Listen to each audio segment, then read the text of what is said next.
A rainha da noite, Salom Veor, foi sentenciada por traição. Ela não chorou, não implorou. Ajoelhou-se acorrentada diante de um trono que ajudara a construir, diante de um rei com quem lutara em 3 guerras. E ela o encarou, sem dizer nada, pois cada palavra que poderia ter dito já fora usada contra ela. Esta é uma história sobre o que acontece quando as mentiras que sustentam o império finalmente se desfazem. O que acontece quando o inimigo errado se senta ao lado do trono por anos? O que acontece com uma mulher que sobrevive a ser destruída pelo homem que amou? Deixem a vossa cidade nos comentários. Comecemos. A sala do tribunal cheirava a pedra velha e suor nervoso.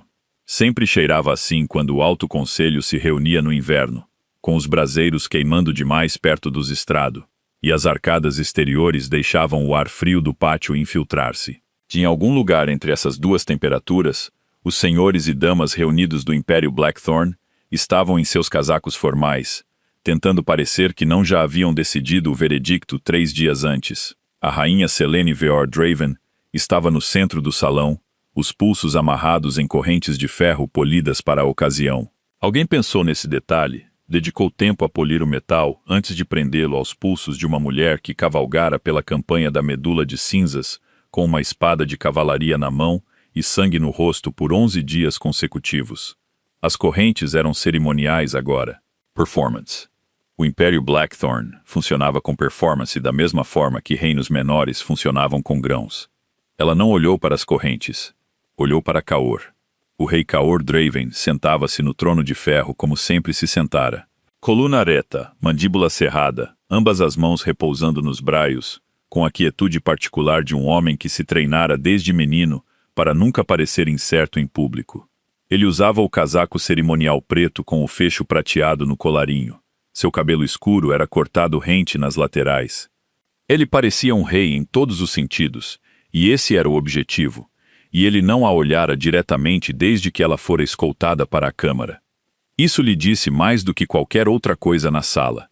As acusações, anunciou Lord Castellondrev do pódio do conselho, desenrolando o pergaminho com a prática teatral de um homem que fizera isso muitas vezes, são as seguintes.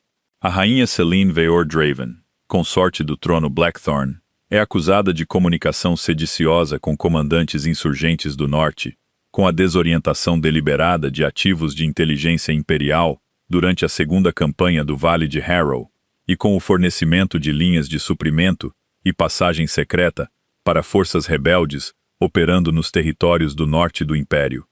A Câmara estava muito quieta. Selene permaneceu imóvel. Ela lera as acusações 4 dias antes em sua cela. Lera-as lentamente, 2 vezes, e depois sentara-se no banco de pedra fria e fizera o tipo particular de pensamento que só acontece quando o pânico já terminou seu ciclo e deixou algo mais vazio e mais claro. As acusações foram construídas com precisão. Cada documento citado era real. Cada nome referenciado era exato. A linha do tempo era apertada e internamente consistente. Alguém passou meses construindo isso, o que significava que alguém sabia meses antes que seria necessário. Esse era o detalhe que a mantivera acordada 3 noites seguidas, não a falsidade da evidência, mas a preparação dela. Rainha Selene. A voz de Drev carregava o peso formal de um homem lendo as escrituras. É permitido que fale antes que a sentença seja proferida. Ela olhou para Caor mais uma vez. Ele olhava para o chão perto do pilar esquerdo, não para ela. Não tenho nada a dizer, disse ela. Isso abriu o silêncio. Ela ouviu. A pequena expiração coletiva dos bancos do conselho, o arrastar de botas na pedra, o farfalhar de casacos formais. Eles esperavam uma defesa. Esperavam súplicas, choro ou o discurso tático aguçado de uma mulher lutando por sua vida. Ela lhes dera nada, e nada, numa sala cheia de pessoas que passaram suas carreiras lendo poder, era sua própria declaração. Drev pigarreou. Então, por autoridade do trono Blackthorn em conselho, meu senhor, a voz veio da galeria esquerda. Lady Morveia, sentada na primeira fila acima do salão no assento esculpido da galeria, tradicionalmente reservado para os conselheiros seniores do rei, inclinou-se ligeiramente para a frente. Ela tinha talvez 50 anos, com um tipo de elegância composta que nunca relaxava completamente. Nem em cerimônia, nem ao jantar, nem nos momentos intermediários. Seu cabelo era prateado com mechas e preso com jade. As mãos estavam cruzadas no corrimão da galeria. A rainha deve entender, disse Morvana calmamente, e de alguma forma a quietude carregou toda a câmara, que a misericórdia permanece disponível. Mesmo agora, uma confissão completa das comunicações permitiria ao conselho considerar uma sentença menor. Exílio em vez de execução. Celine olhou para ela. Morvana encontrou o olhar com algo que não era bem um sorriso, apenas as bordas de um. Apenas o suficiente. Selene conhecia Morvia há 9 anos. Sentara-se à mesa do conselho com ela por 9 anos. Observara-a trabalhar a sala em 2 dúzias de jantares formais, em briefings militares, em sessões privadas onde decisões reais eram tomadas antes de serem anunciadas publicamente. Ela nunca gostara dela. Ela também, o que era diferente, nunca a subestimara. Morvia era o tipo de inteligência que usava a paciência como armadura. Lenta para se mover, precisa quando o fazia, sempre 3 passos adiante num plano, antes que qualquer outra pessoa tivesse identificado que havia um plano. Exílio, disse Selene. O império é generoso mesmo na desgraça. Eu declino. Outro silêncio. Uma qualidade diferente desta vez. O quase sorriso de Morveia não mudou. Drev leu a sentença. Execução a ser realizada ao amanhecer. A Assembleia de Nobres observava com a cuidadosa falta de expressão de pessoas que já haviam feito seus cálculos e agora simplesmente esperavam a próxima fase. Selene foi escoltada para fora da câmara por 4 guardas vestidos de preto. Ela não olhou para trás para o trono. Ela já o havia olhado o suficiente. A cela para onde a devolveram ficava na torre inferior. Não a masmorra, mas também não era confortável. Paredes de pedra. Uma janela estreita com uma fenda que dava para o pátio, um banco e um cobertor. Alguém deixara uma jarra de água. A água estava fria. Ela bebeu metade em pé e depois sentou-se no banco e ouviu o vento. Lá fora, a neve começara a cair. Ela podia vê-la através da fenda. A queda lenta e particular de flocos grossos do norte que significava que a tempestade era séria e sem pressa. A capital Blackthorn recebia isso todo inverno. Ela vira isso da mesma torre durante seus primeiros meses no palácio, 9 anos atrás, antes de entender o palácio o suficiente para parar de achar a neve bonita. Ela pensou em Hyven. Seu irmão tinha 34 anos, 3 anos mais novo que ela, e comandava os exércitos territoriais do norte, com uma competência que mantivera o nome Vaylor vivo através de 2 décadas de pressão imperial. Ela não o via há 14 meses. A última carta viera através de um contato mercador, um dos canais indiretos e cuidadosos que mantinham desde o casamento, porque uma rainha mantendo contato próximo com um general poderoso do norte era exatamente o tipo de coisa que poderia ser feita para parecer outra coisa. Aparentemente, já parecia outra coisa. A carta dele fora curta. Ele estava se movendo. Ele não disse para onde nem com quantos homens. Ele disse apenas, quando importar, estarei lá. Ela queimara a carta na mesma noite, como sempre haviam combinado, e passara as semanas seguintes fazendo os cálculos em sua cabeça. Quanto tempo? Quantos homens? Quais rotas através das passagens do norte no inverno? O que isso lhe custaria em material e capital político para mover um exército em direção à capital sem justificativa declarada? Ela não terminara o cálculo antes da prisão. Ela o estava terminando agora. Ele estava vindo. Ela acreditava nisso sem dúvida. A questão era se ele chegaria a tempo, e se chegasse, em que estado o império estaria então, e se haveria algo restando que valesse a pena salvar das chamas. Ela puxou o cobertor pelos ombros e ouviu a neve. 3 andares acima dela, no estudo particular adjacente à Galeria Leste, Lady Morveia dispensou sua atendente e ficou sozinha na janela com uma taça de vinho aquecido que não tocara. O fogo no estudo era grande e bem mantido. Os móveis eram de madeira escura Blackthorn antiga, pesados e permanentes. Na mesa atrás dela, correspondências estavam empilhadas em 3 pilhas de acordo com um sistema que só ela usava. Ela dirigia este estudo há 11 anos, mais tempo do que K era rei, tempo suficiente para lembrar da guerra civil que ele terminara e das várias pessoas que tentaram e falharam em deter o poder nos anos anteriores a ele. Ela havia sobrevivido a todos eles. Ela pretendia sobreviver a ele. A janela mostrava-lhe o pátio abaixo e a torre além dele, onde ficava a cela da rainha, uma luz na fenda, fraca e constante. Ela observou por um momento. Celine Veyor era a pessoa mais cuidadosa que ela enfrentara em 11 anos. Fora cuidadosa desde o início, cuidadosa com o conselho, cuidadosa com a política matrimonial, cuidadosa com os territórios que ela administrava diretamente, cuidadosa em manter canais de lealdade para o norte, sem tornar esses canais visíveis. Ela cometera quase nenhum erro recuperável em 9 anos. Quase. Morvea pousou o vinho no peitoril da janela. O problema com Celine não era sua lealdade ou falta dela. O problema era que ela era genuinamente capaz. Não capaz cerimonialmente. Não capaz politicamente no sentido de desempenhar seu papel, mas realmente capaz. O tipo de pessoa que entendia logística militar e dinâmica do conselho e estratégia imperial de longo prazo de uma forma substantiva, que a tornava essencial e perigosa simultaneamente. Kaur sabia disso, dependia disso, e essa dependência, ao longo de 9 anos, construiu entre eles algo que Morvana não conseguia controlar totalmente, até que a situação do norte lhe desse a abertura que ela precisava. A evidência levou 4 meses para ser construída, não fabricada inteiramente. Essa era a abordagem amadora, fácil de desmontar sob escrutínio. Construa em torno de coisas verdadeiras. Celine tinha um canal para Riven. O exército de Riven recebera informações de suprimento. Havia reuniões entre contatos da família Veyor e comandantes do norte. Pegue essas coisas verdadeiras e construa uma moldura em torno delas que mude seu significado. Implique intenção, onde havia apenas contingência. Implique coordenação, onde havia apenas correspondência. Funcionou.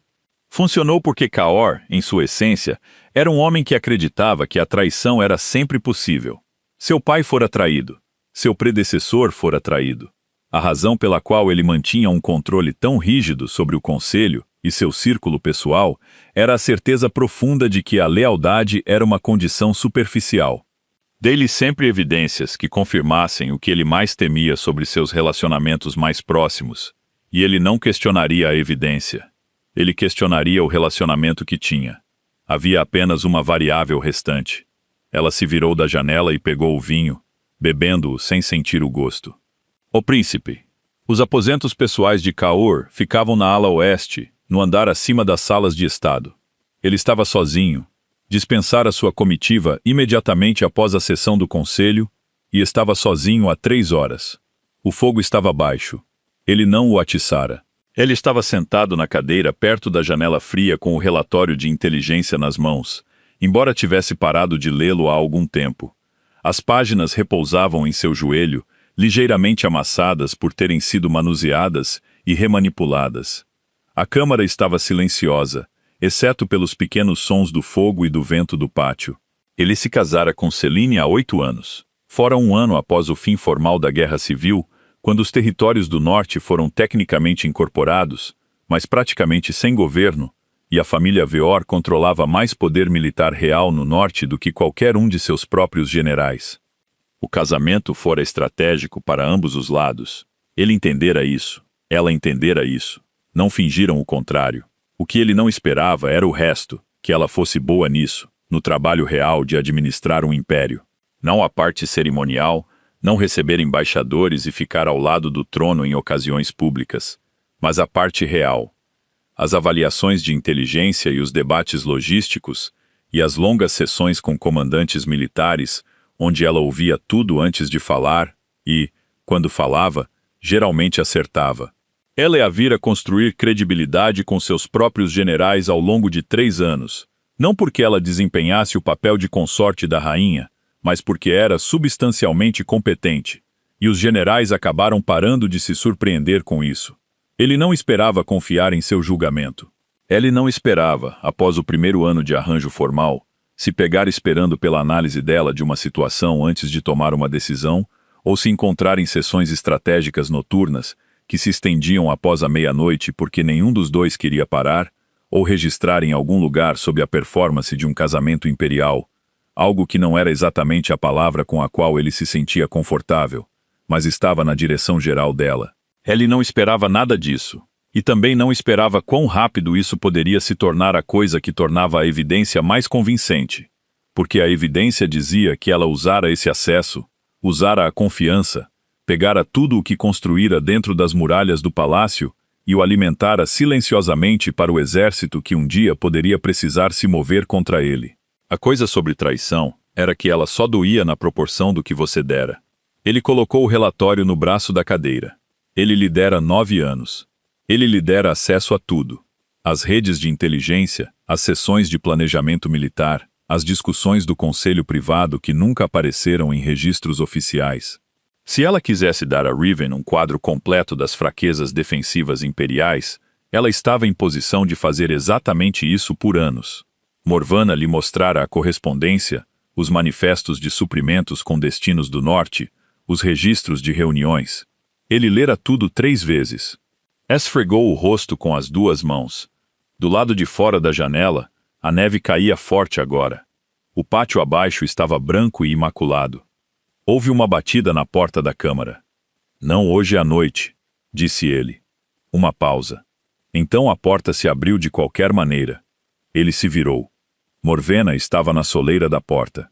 Ela ainda estava em suas roupas formais, embora a sessão tivesse terminado horas antes. Sua expressão era a que ela usava quando entregava algo que sabia que ele não queria, mas decidira que ele precisava. Preciso de um momento, disse ela. Eu disse não hoje à noite. Eu sei. Ela entrou de qualquer maneira, fechou a porta atrás de si. Ela não se aproximou da cadeira. Ficou perto da porta, o que era sua própria mensagem. Perto o suficiente para falar baixinho. Longe o suficiente para não ser ameaçadora. Ela sempre fora precisa sobre o espaço físico. A Estação de Vigília do Norte enviou um relatório há 2 horas. Ela disse: nós o retivemos pendente da resolução da sessão. Há movimento no passo da Marcha Cinzenta. Ele olhou para ela. Quanto movimento? Riven Veor é estimado em 12.000 homens. Eles foram avistados 3 dias atrás na entrada do passo, movendo-se para o sul. O fogo crepitou. 3 dias atrás, disse Calor. Sim. O que significa que ele começou a se mover antes que as acusações fossem formalizadas. Morveia assentiu uma vez. O que é consistente com coordenação prévia? O que é consistente com... Eu entendo com o que é consistente. Ela esperou. Era o que ela fazia. Ela entregava a informação e depois esperava enquanto você a processava, e a espera era sempre firme e paciente de uma forma que ele nunca tinha decidido se era tranquilizadora ou perturbadora. Quanto tempo até ele chegar à capital? Ele disse 4 dias, talvez 5, dependendo da tempestade. Ele se levantou da cadeira, foi até a janela. A neve agora caía de lado, impulsionada pelo vento das montanhas do norte. A torre do outro lado do pátio mal era visível. Ela sabia, disse ele. Ele não estava perguntando a Morvia. Estava dizendo isso para a janela, para a neve, para o espaço interior particular onde os últimos 9 anos estavam tentando se reconfigurar em torno de um novo entendimento. Ela sabia o tempo todo, ele disse. Parece que sim. Morana disse que ela sentou naquele tribunal e não disse nada. Ela tinha um exército do norte a 3 dias de distância e ficou ali acorrentada e recusou-se a se defender e recusou o exílio porque estava esperando. Sim, ele se virou da janela. Seu rosto estava muito imóvel. Mande um recado aos generais. Quero as muralhas da cidade reforçadas antes do amanhecer. Toda a guarnição em status ativo e fechem os portões do norte. E a execução, disse Morveia. Ele olhou para ela. O amanhecer está a 6 horas de distância, disse ela. Sua voz era calma, prática. A voz que ela usava quando tinha certeza de que ele entendia claramente suas opções. Se o exército chegar e encontrar a rainha viva e sob custódia, essa é uma posição de negociação diferente do que ouvi você, disse ele. Cá, eu disse que ouvi você. Sua voz era monótona. A execução procederá conforme sentenciado. Agora saia dos meus aposentos e avise os generais. Um momento passou. Sim, disse Morvanna. Ela saiu. Ele voltou para a janela. Celine ouviu os sinos na 2ª hora após a meia-noite. Não os sinos comuns de vigília. Aqueles tocavam em um ritmo que ela memorizara em seu primeiro inverno aqui. Eram os sinos da guarnição, o som profundo de ferro que significava que a vigília estava mudando para estado de guerra. Ela ouvira esses sinos 3 vezes em 9 anos. Uma vez pela campanha do Vale do Harrow, uma vez pela crise fronteiriça com os territórios do leste, uma vez durante um alarme falso que se transformou em um lockdown de 3 dias. Ela ficou na janela estreita com o cobertor sobre os ombros e ouviu os sinos se espalharem pela capital. E sentiu sob o frio, e as correntes, e as 6 horas que lhe restavam, algo que não podia chamar de esperança. Exatamente. Era mais afiado que a esperança, mais perigoso. A sensação de uma porta se abrindo em uma sala que você passou meses convencido de que estava selada. Riven estava perto, perto o suficiente para que o tivessem ouvido. Ela encostou as costas na parede de pedra e fechou os olhos e pensou na última vez que vira seu irmão. No outono retrasado, na reunião de fronteira que fora organizada sob o disfarce de uma delegação comercial, eles se sentaram em uma pequena sala de pedra acima de uma cidade de guarnição nas Marcas do Norte, comendo pão e cordeiro frio, e conversando na maneira rápida e abreviada de pessoas que cresceram na mesma casa e aprenderam cedo que o tempo juntas era limitado. Ele a olhou por um longo tempo quando ela terminou de explicar o que suspeitava sobre o palácio. Então ele disse: "Quanto tempo você precisa?" E ela disse: "Não sei, mas quando eu chamar, venha rápido." E ele disse: "Quando eu não vim." Ela abriu os olhos. Os sinos ainda estavam tocando. Fora da fresta, além do pátio e das muralhas do palácio, além da cidade escura e das estradas do norte cobertas de neve, 12.000 homens estavam se movendo por um passo de montanha no inverno, carregando o estandarte Veilor, vindo para o sul porque seu general lhes dissera, e a irmã de seu general fora presa por um crime que ela não cometera. 6 horas para o amanhecer. Ela olhou para as correntes em seus pulsos. Ela olhou para a porta da cela. Os aposentos do príncipe ficavam na ala interior, o lado quente do palácio, protegidos do vento norte por 2 paredes adicionais. Seus atendentes eram 2 mulheres que cuidaram dele desde a infância e dormiam no quarto adjacente. Ele tinha 8 anos e tinha o maxilar do pai nos olhos da mãe e adoecera 2 vezes no último mês com o que o médico do palácio chamou de febre de inverno. Na 3ª hora após a meia-noite, uma das atendentes acordou com o som do menino tossindo. Ela acendeu uma vela, foi para o quarto dele. Ele estava sentado na cama, as 2 mãos pressionadas contra o peito, o rosto pálido e brilhando de suor. Não a palidez comum de uma criança acordada do sono, o tipo errado de palidez. "Minha senhora", ele conseguiu entre tosses. Ela enviou a outra atendente para buscar o médico imediatamente. Quando o médico chegou 20 minutos depois, o menino estava pior. As tosses se tornaram úmidas. Seus lábios estavam escurecendo nas bordas. O médico trabalhava no Palácio Blackthorn há 17 anos e vira muitas coisas que não entendia imediatamente, e um certo número de coisas que entendia imediatamente e desejava não entender. Ele se virou para a atendente. Sua voz era muito cuidadosa. "Vá até o rei", disse ele. "Agora mesmo." "É a febre de novo?" "Vá até o rei", disse ele novamente. "Não pare em lugar nenhum. Não fale com mais ninguém. Vá direto." Ela foi. O médico voltou-se para o menino e olhou para a escuridão particular nos cantos de sua boca e a qualidade específica do suor e a taxa com que a tosse progredia. E ele pensou sobre o que tinha visto em 17 anos e o que nunca esperara ver dentro dessas paredes. Ele pensou sobre que tipo de pessoa faria isso. Ele pensou sobre que tipo de pessoa tinha acesso para fazer isso. Ele ainda estava pensando nisso quando o rei chegou 6 minutos depois, ainda vestido, os olhos já lendo o ambiente, antes mesmo de cruzar o limiar. Keylor foi direto para a cama e pegou a mão do filho e olhou para o médico por cima da cabeça do menino, com a expressão particular de um homem que precisa da verdade imediatamente e não aceitará nada menos. "Diga-me", disse ele. O médico contou-lhe. O silêncio depois foi absoluto. Keylor sentou-se na beira da cama do filho com a mão do menino nas 2 suas e olhou para a parede e não se moveu por um longo tempo. Então ele olhou para cima. "Onde está Celine?", disse ele. "Sob custódia, meu senhor. Torre inferior." Ele ficou quieto novamente. Na cama, o príncipe tossiu. Um som úmido e terrível, que parecia grande demais para o corpo de uma criança. Seus olhos estavam apenas meio abertos. Sua respiração era superficial e instável. "Ela conhece venenos", disse Keylor. Não para ninguém em particular. Ela sempre os conheceu. O médico abriu a boca, fechou-a. Ele estava naquele palácio há 17 anos. Ele aprendera certas coisas sobre a distância entre o que era verdade e o que os poderosos precisavam que fosse verdade, e o que acontecia com as pessoas que confundiam essas duas coisas na companhia errada, na hora errada. Ele permaneceu em silêncio. Kaylor se levantou. Seu rosto se fechou em algo duro e particular. O rosto que ele usava em briefings militares nas piores sessões de inteligência.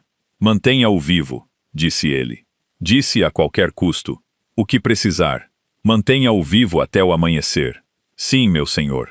O rei saiu. O médico voltou-se para o menino e olhou para a escuridão se espalhando em seus lábios e pensou nas perguntas que não havia respondido e nas coisas que tinha visto em 17 anos. E começou a fazer seu trabalho porque era o que restava quando tudo mais lhe fora tirado.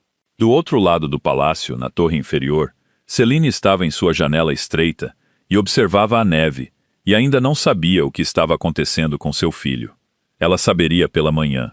E pela manhã, tudo o que já estava em movimento estaria avançado demais para parar. Fora das muralhas da cidade, o estandarte Valor se movia pela escuridão e pela neve, e 12.000 homens o seguiam para o sul, e o império que fora construído sobre um arranjo particular de mentiras estava a 4 dias do momento em que essas mentiras não mais sustentariam. Celine pressionou a mão contra a parede fria de pedra. Ela pensou, sobreviva à noite. Ela pensou, Riven está vindo. Ela pensou 6 horas através do palácio em um corredor que ninguém estava observando. Uma porta se abriu e fechou em silêncio, e a figura que a atravessou carregava algo pequeno e não parava por nada, e se movia com a confiança particular e calma de uma pessoa que já decidiu como isso termina. E dos aposentos do príncipe, audível mesmo à distância e através da neve e dos sinos da guarnição ainda tocando, a tosse de uma criança, úmida e fraca e errada. E então, o silêncio. O silêncio da ala do príncipe durou 4 minutos. Celine sabia por que contava. Ela vinha contando muitas coisas nas últimas 6 horas.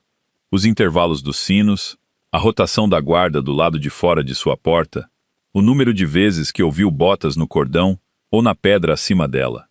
Contar era a maneira da mente de se recusar a desmoronar quando não havia mais nada a que se agarrar. Ela havia aprendido isso na campanha do Vale do Arado, nos piores 3 dias do Cerco do Norte, deitada em uma tenda de comando com uma costela fraturada e uma febre que fazia as lanternas embaçarem, contando os rebites do poste da tenda para se manter presente enquanto os cirurgiões cuidavam do homem ao lado dela. Conte o que você pode medir, deixe o resto correr. 4 minutos de silêncio errado vindo da direção da ala do príncipe. Então, botas, rápidas, não o passo medido da vigia regular. Então vozes abafadas pela pedra à distância, mas carregando a forma particular de emergência. Ela recuou da janela de fenda. Se o corpo já havia entendido algo, sua mente ainda estava se montando. Sua frequência cardíaca havia mudado. Suas mãos, que estavam frias e imóveis contra a pedra, de repente não estavam mais imóveis. As correntes se moveram com elas. Ela sentou no banco. Ela pensou em Aldrich. Seu filho tinha 8 anos e tinha medo de cachorros.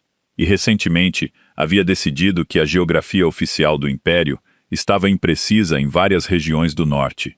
Uma posição que ele havia defendido no jantar, com um nível de detalhe e teimosia que havia feito Kaur rir, apesar dele mesmo. Ele dormia de lado. Ele falava dormindo às vezes, frases curtas e urgentes que nunca se resolviam completamente. Ele tinha a mandíbula do pai aos olhos dela, e a qualidade particular de quietude intensa, que significava que ele estava pensando muito, o que ele fazia constantemente. Ela não teve permissão para vê-lo em 6 semanas. As botas do lado de fora de sua porta pararam. A fechadura girou. Kaylor entrou sozinho, sem guardas, o que era incomum, e contou algo a ela. Ele ainda estava vestido com o casaco formal da sessão do conselho, o fecho de prata na gola capturando a única tocha da cela. Ele parecia um homem que não dormia e havia parado de esperar que isso acontecesse. Ele ficou na porta. Ele olhou para ela.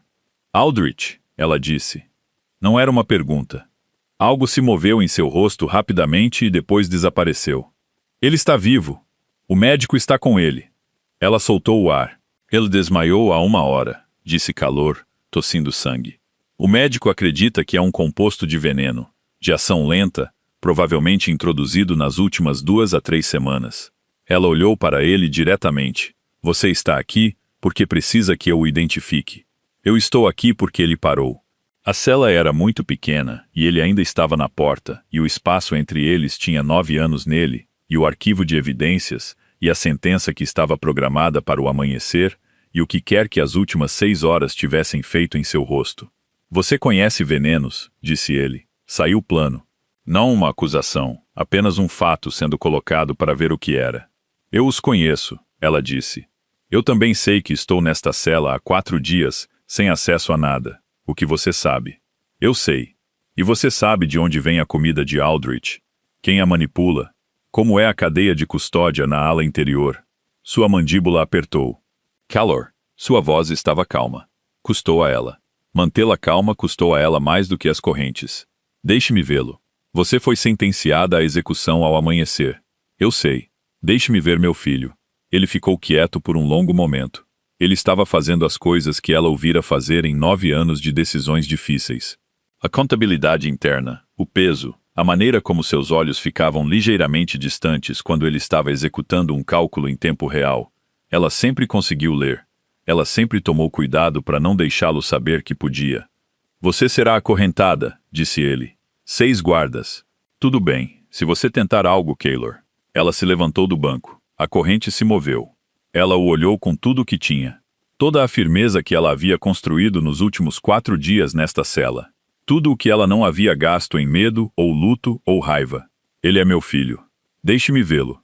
Ele recuou da porta.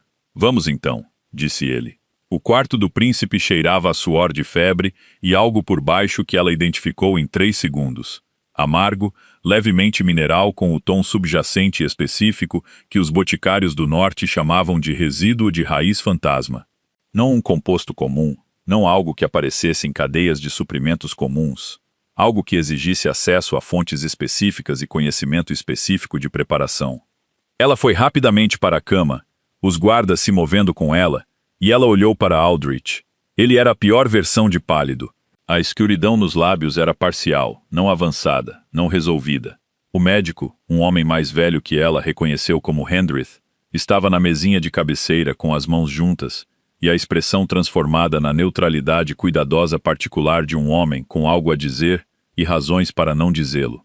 Raiz fantasma, ela disse, misturada com algo que atrasou o início. Como eram os primeiros sintomas? Apresentação de febre de inverno, disse Hrith. Fadiga. Leve aumento de temperatura nas últimas 2 semanas projetado para parecer uma doença sazonal. Ela olhou para o rosto do menino. Seus olhos estavam fechados. Sua respiração era superficial, mas presente. O que significa que quem administrou sabia o que estava fazendo e tinha acesso à cozinha da ala interior ou aos quartos do menino. Múltiplas doses, não um contato único. Rainha Celine, disse Cor por trás dela. Sua voz tinha um tom particular que ela não ouvia dele há muito tempo. Aquele que significava que o cálculo havia terminado e o resultado era algo que ele não queria. O antídoto é óleo de fel de erva cortado com resina de pinho crua. Ela disse morno, não quente. Ele precisará de 3 doses a cada 6 horas. Você tem fel de erva nos estoques do palácio? Hendrith parou. Eu não sei. Eu precisaria verificar. Verifique. Ela se virou para Cor. Envie alguém para a farmácia no mercado inferior se você não tiver isso aqui. Martin Ashwell. Ele terá. Diga a ele que é para mim e ele virá pessoalmente. Você espera que eu diga ao boticário da cidade que a rainha está tratando o príncipe? Calor disse enquanto você está sob sentença de execução. Eu espero que você mantenha nosso filho vivo. O resto pode esperar. Ela sustentou o olhar dele. Não pode? Ele a olhou por um longo tempo. Ela ouviu deixar algo para baixo. Ela não sabia exatamente o que chamar. O caso contra ela. A postura de um rei, que havia se comprometido com uma posição e não podia revertê-la em público. O que quer que fosse, ela a viu sair de seu rosto, e o que restou era mais velho e menos certo e parecia mais com ele. Hendrith, disse ele. Mande chamar o boticário. Hendrith foi. Os guardas se posicionaram na periferia da sala. Céline sentou-se na beira da cama do menino e pegou a mão dele. Seus dedos estavam frios. Ela os segurou entre as duas palmas. Sua temperatura, ela disse, alta, vinha subindo. Isso é o composto funcionando. Vai disparar antes de quebrar. O fel de erva vai diminuir a progressão. Ela manteve a voz prática. Manteve a clínica. Ela não podia se dar ao luxo da outra coisa agora. Aquilo que vivia sob o clínico. Aquilo que pressionava seu peito desde que ela ouviu o silêncio errado do outro lado do palácio. Ela não podia se dar ao luxo. Ela o trancou da maneira que havia trancado tudo nos últimos 4 dias. E ela segurou a mão de seu filho e observou seu rosto. Keylor sentou-se na cadeira perto da janela. Ele estava observando-a. O exército no norte, disse ele. E quanto a ele? 12,000 homens. Estandarte de Riven, 3 dias da capital. Ele fez uma pausa. Você sabia? Ela ficou em silêncio. Você ficou naquele tribunal e não disse nada. Você recusou o exílio. Você tinha um exército do norte a 3 dias de distância. Sim. Você estava esperando por ele. Ela olhou para cima do rosto do menino. Eu estava esperando que alguém acreditasse em mim, disse ela. Eu não me importei particularmente como isso acontecia. Ele absorveu isso. A evidência, ele começou a ser construída, ela disse. Alguém passou meses construindo. As peças verdadeiras são reais. Sim, mantive contato com Riven. Sim, houve discussões de suprimentos.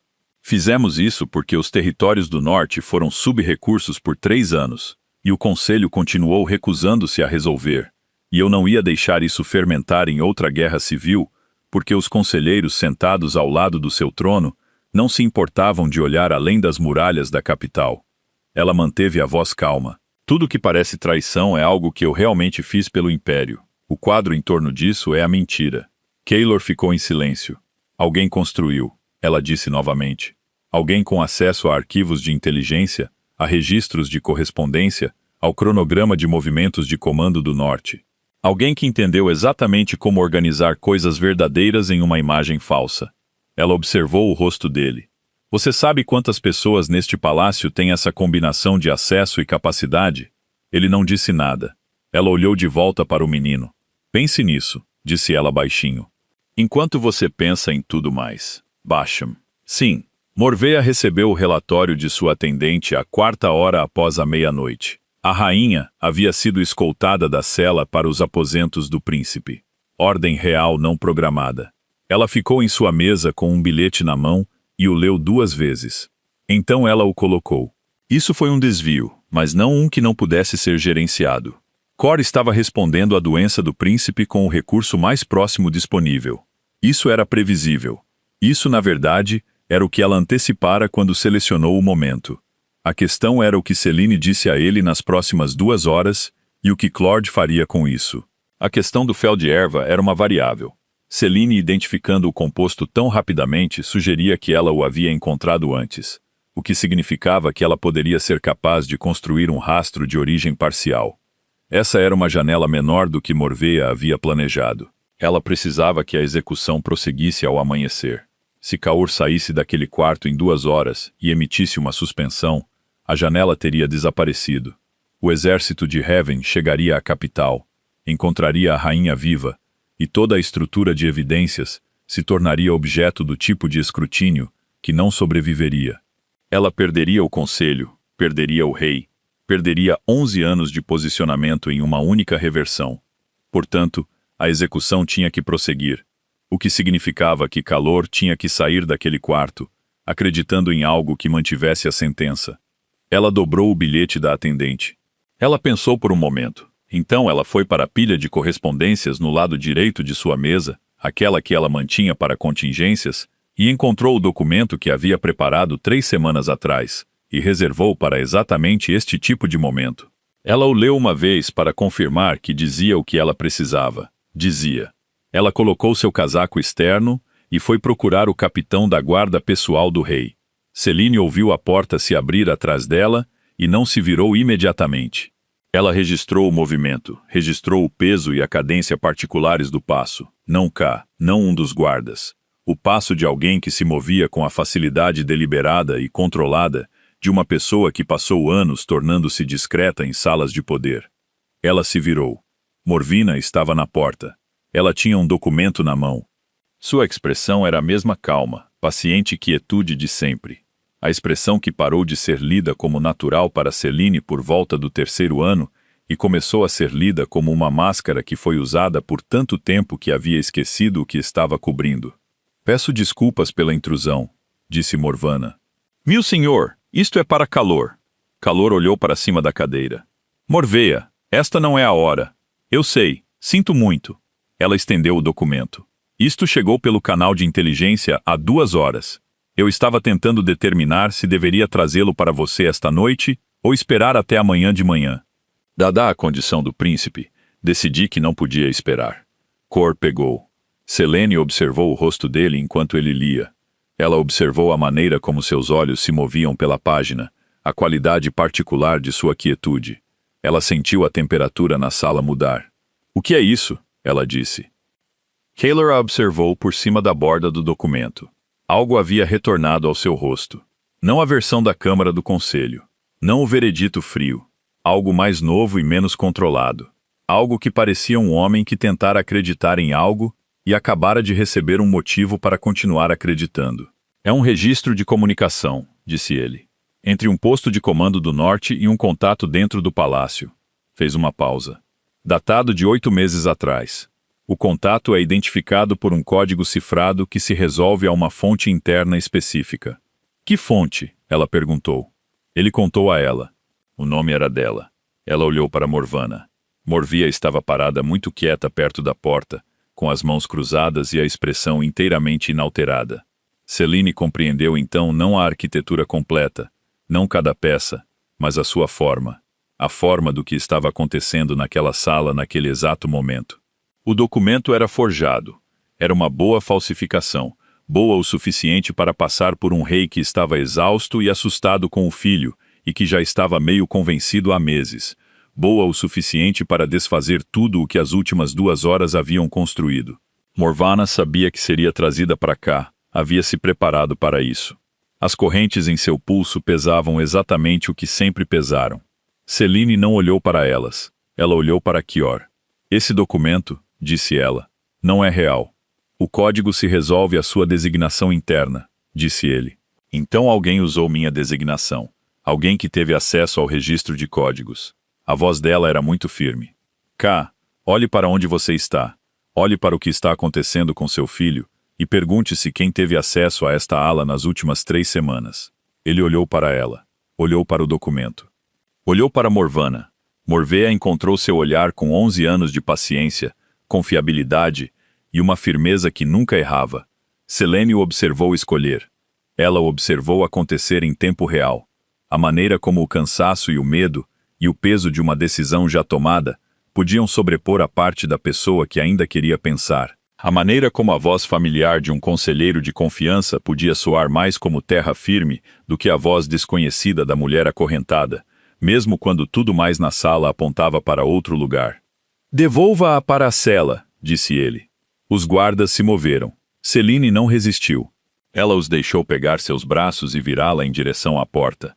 Ela passou perto de Morvia na porta, perto o suficiente para sentir o cheiro do vinho aquecido em seu casaco, perto o suficiente para ver a expressão quase insatisfeita, a pequena versão controlada de uma pessoa olhando para algo que construiu e confirmando que funciona.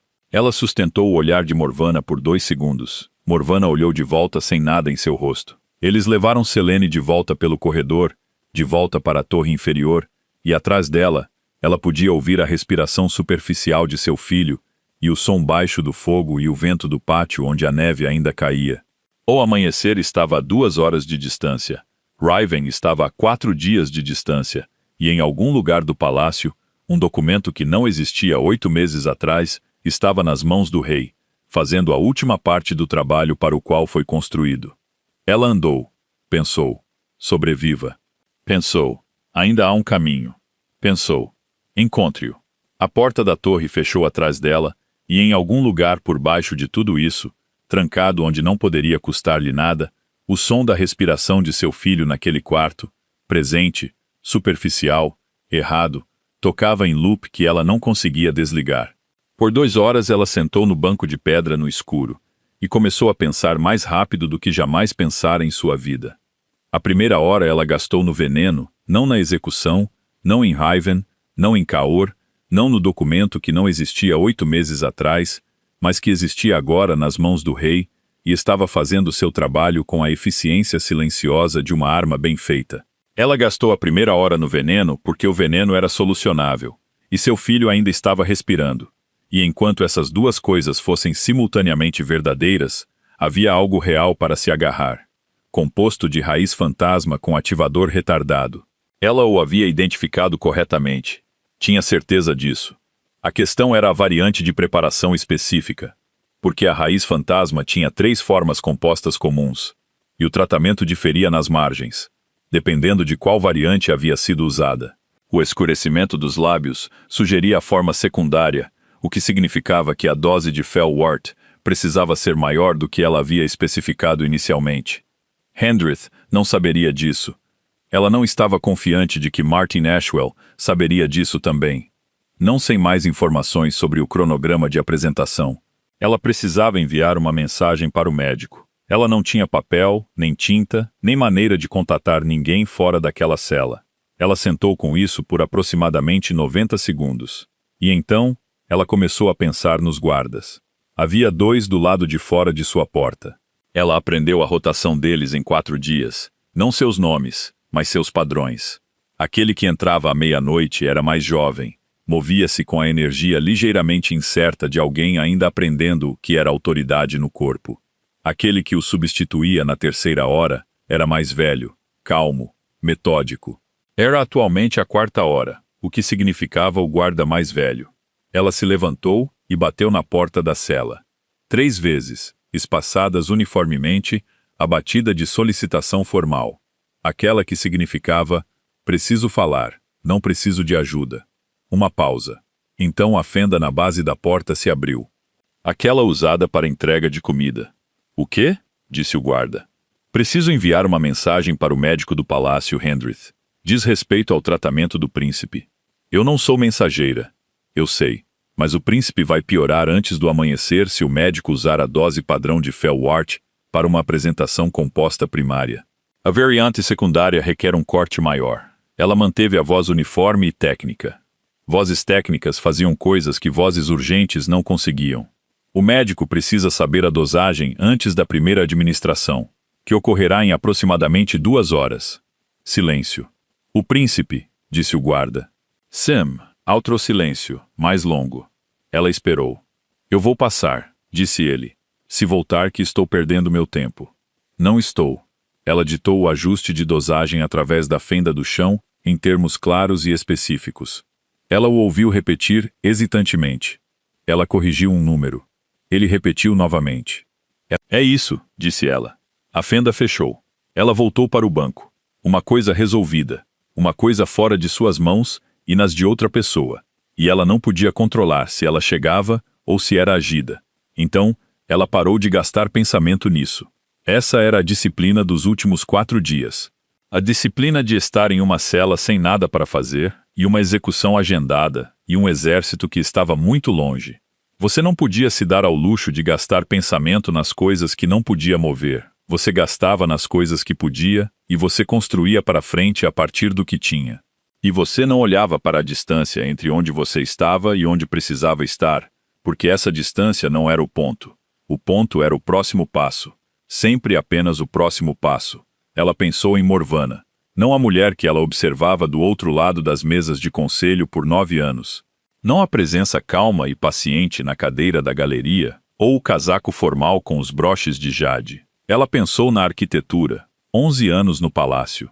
Ela havia chegado durante os anos finais da Guerra Civil, ligada ao antigo Conselho Consultivo como analista de inteligência militar.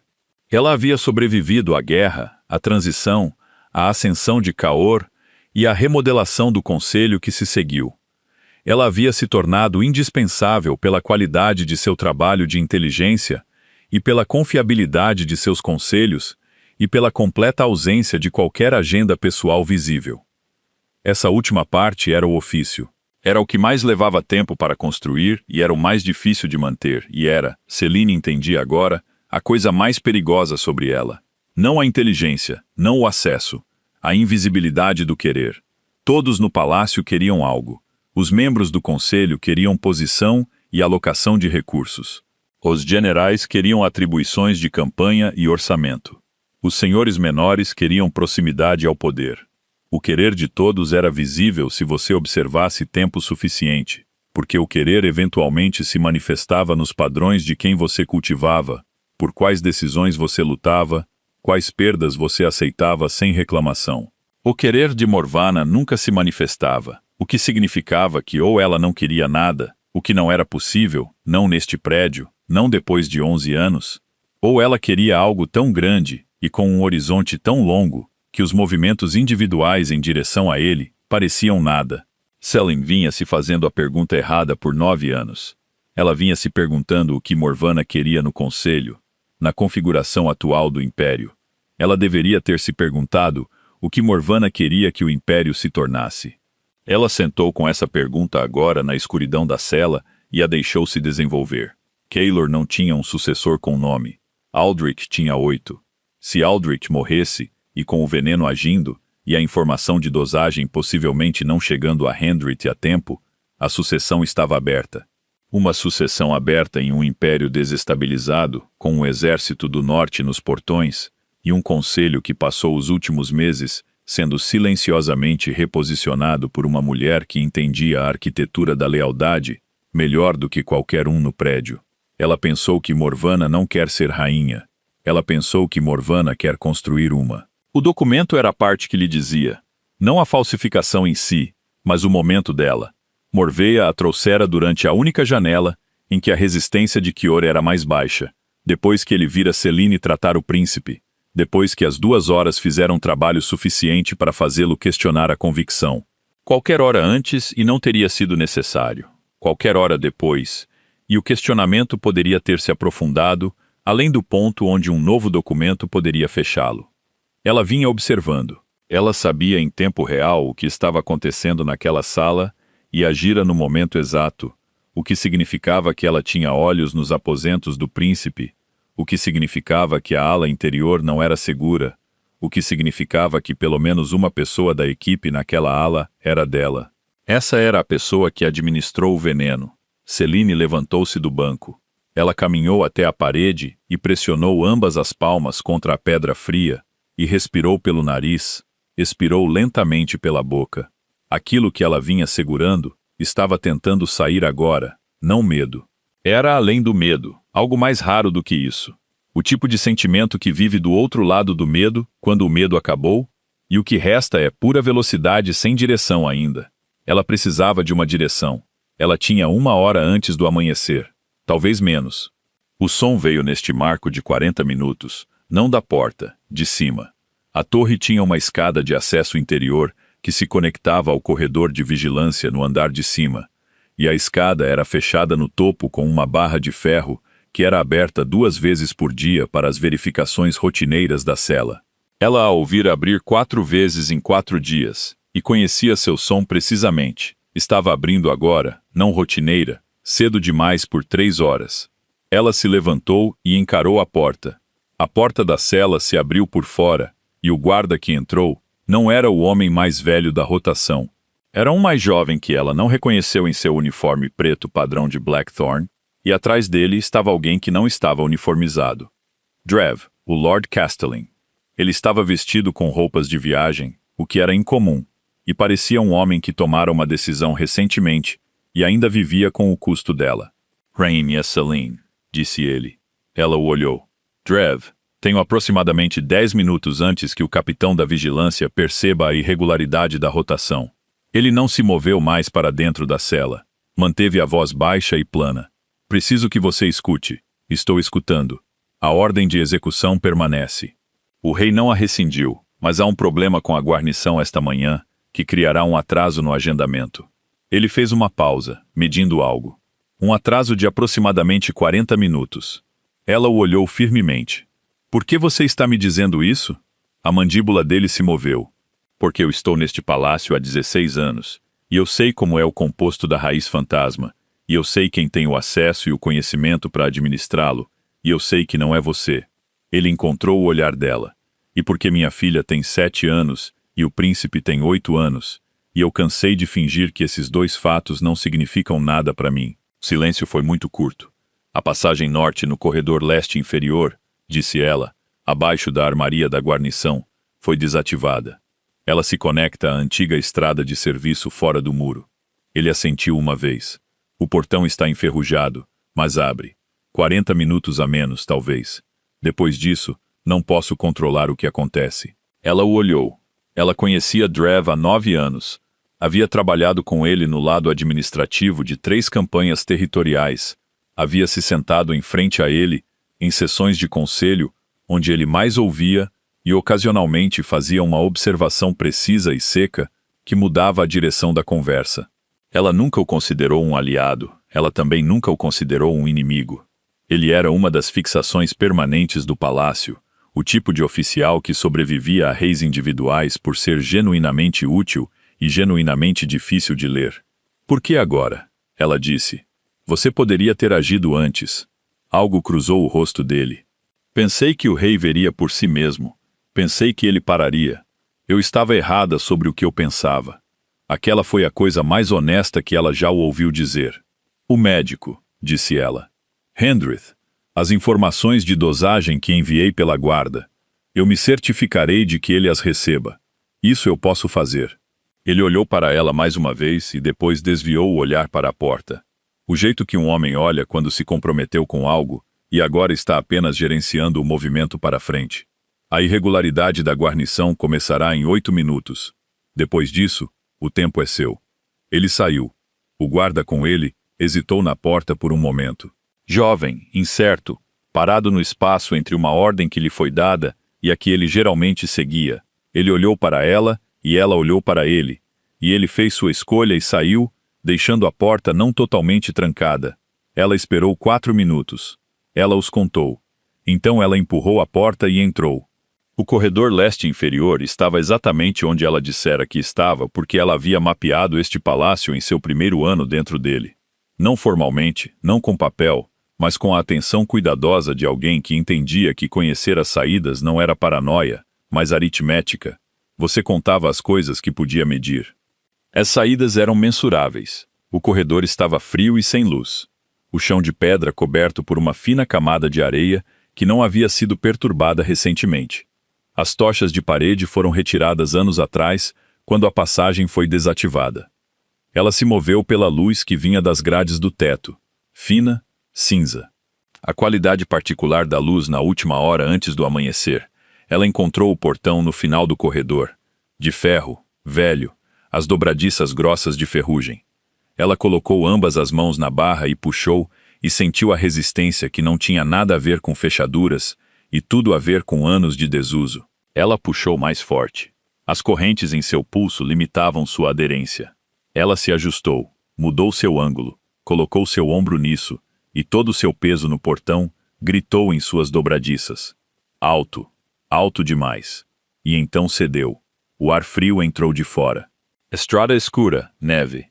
Ela ficou na abertura do portão e olhou para a estrada de serviço e pensou no que estava fazendo. Sair deste palácio significava abandonar Aldrich a Hendrith e as informações de dosagem que podem ou não ter chegado corretamente. Significava abandonar qualquer chance mínima que restasse de mudar o entendimento de Kaur antes que a execução fosse marcada. Significava conceder o terreno dentro das muralhas a Morvea completamente e lutar de fora, o que era uma guerra mais longa e mais difícil. Também significava estar viva em 4 dias quando Riven chegasse. Ela pensou em Morveia parada na porta do quarto do príncipe com o documento na mão e o quase sorriso que não era bem visível e os 11 anos de paciência que construíram cada pedaço disso. Você não podia lutar contra isso de uma cela. Você não podia lutar contra isso morta. Ela atravessou o portão. A névoa a atingiu imediatamente, fria e horizontal, impulsionada pelo vento norte. Ela não tinha casaco, apenas o vestido leve da sessão do conselho de 4 dias atrás, que não havia sido trocado. As correntes em seu pulso estavam expostas.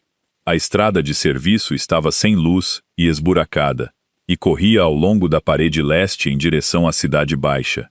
Ela correu, não rápido. As correntes limitavam seu passo, e o frio já estava em seus pulmões, e ela estava em uma cela há 4 dias com movimento limitado. Mas ela correu como aprendeu a correr na campanha do norte, quando correr era uma questão de duração em vez de velocidade, controlado, medido, sustentável. Atrás dela, o palácio se erguia contra o céu escuro com suas janelas iluminadas, e os sinos da guarnição, que ainda não haviam começado a tocar especificamente para ela, embora o fizessem. Em breve ela pensou em Riven e seus 12.000 homens, e os 4 dias entre agora e quando eles chegariam às muralhas da capital. Ela pensou sobre o que precisava construir em 4 dias. Não um exército. Ela tinha um exército. Ela precisava de outra coisa. Ela precisava da verdade visível o suficiente para que nem mesmo um documento forjado pudesse cobri-la. O que significava que ela precisava da pessoa que administrou o veneno, não de Morveia. Morveia estava muito protegido, muito cuidadosamente posicionado. Negaria tudo e seria acreditado. O contato da ala interior, o membro da equipe que tinha acesso aos aposentos do príncipe e o conhecimento para introduzir um composto ao longo de 3 semanas sem detecção. Encontre essa pessoa, faça-a falar. Faça isso em 4 dias de fora das muralhas no inverno, acorrentada. Com cada soldado da guarnição Blackthorn na cidade eventualmente carregando sua descrição e ordens para trazê-la de volta, ela continuou correndo. A Cidade Baixa se abriu à sua frente. Os telhados escuros, a fina coluna de fumaça das padarias matinais, o cinza particular de uma cidade capital nos últimos minutos antes do amanhecer. Em algum lugar naquela cidade, havia pessoas que lhe deviam, pessoas que ela ajudara silenciosamente ao longo de 9 anos, sem fazer um livro razão disso, porque não era por isso que ela o tinha feito. Mas o livro razão existia de qualquer forma. Sempre existiu. Ela atingiu a primeira rua da Cidade Baixa correndo e virou para o sul sem quebrar o passo. As correntes tilintavam friamente em seus pulsos, a neve cobrindo seus rastros atrás dela, quase tão rápido quanto ela os fazia. Acima do palácio, o céu estava começando a clarear. O amanhecer estava aqui, e em algum lugar no pátio de execução, o Lorde Executor estava olhando para uma cela vazia e entendendo que as próximas horas de sua vida seriam muito ruins. Atrás de Selene, o primeiro sino da guarnição começou a tocar. Não o sino de vigia, não o sino de guerra, o sino do fugitivo. Ela correu mais rápido. O sino do fugitivo ainda tocava quando Selene encontrou Martin Ashwell. Ela não foi à loja dele. A loja seria vigiada em 1 hora. Os soldados da guarnição se moviam previsivelmente quando tinham um alvo claro. E o contato do boticário de uma rainha era um alvo claro. Em vez disso, ela foi ao lugar para onde enviara uma mensagem 2 vezes em 9 anos, através do canal silencioso que existia exatamente para esse tipo de situação. O depósito dos mercadores de grãos na Rua do Cobre, onde Ashwell mantinha um estoque secundário para clientes que não podiam ser vistos entrando pela porta da frente. Ele já estava lá quando ela chegou. Era um homem pequeno, 60 anos ou perto disso, com a economia particular de movimento que pertencia a pessoas que passavam a vida medindo coisas em pequenas quantidades. Ele a olhou, as correntes, o vestido não lavado há 4 dias, a neve em seu cabelo, e ele não disse nada por um momento. Quão ruim. Ele disse o composto secundário da raiz fantasma do príncipe. Enviei uma correção de dosagem através do médico do palácio, mas preciso saber se chegou. Ele já estava se movendo para as prateleiras de medicamentos.